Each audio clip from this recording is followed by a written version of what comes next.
narada lang. Yan daw ang ginawa ng China sa mga nakahilera nilang militia vessels sa Julian Felipe Reef nitong Sabado. Pero may matindi raw itong mensahe sa Pilipinas.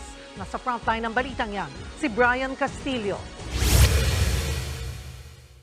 Matapos mamataan ng hilera at nagkukumpulang barko ng China sa Julian Felipe Reef, nagpadala rito ang Pilipinas sa mga bagong tropa para sa isa na namang maritime patrol. Kinumpirma yan ni National Security Council Assistant Director General Jonathan Malaya. Hindi na raw bago na maraming Chinese maritime militia vessels sa Julian Felipe Reef. Ang nakakaalarma raw ay ang dumarami nilang bilang.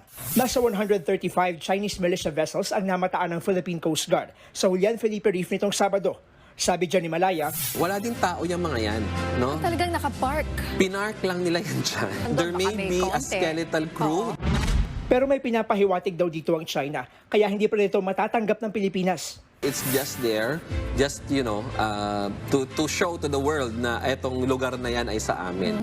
And we will also, we are deploying our assets as well para ipakita rin sa China na hindi tayo, na hindi natin ito tinatanggap at pinuprotesta natin yung kanilang swarming na ginagawa.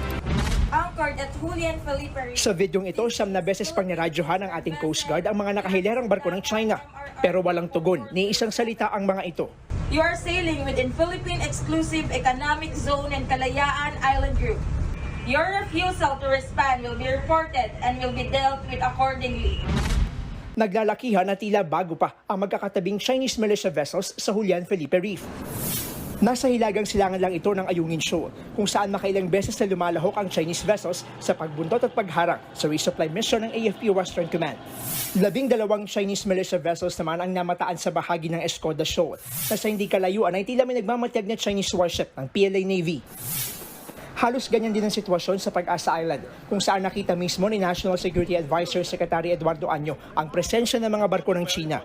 Sa kabuuan, tinatayang nasa 162 na barko ng China ang namataan sa buong West Philippine Sea, base sa maritime patrol na ginawa ng ating Coast Guard nitong weekend.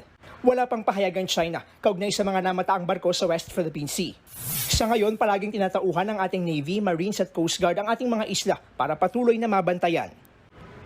Nagbabalita mula sa frontline, Brian Castillo, News 5.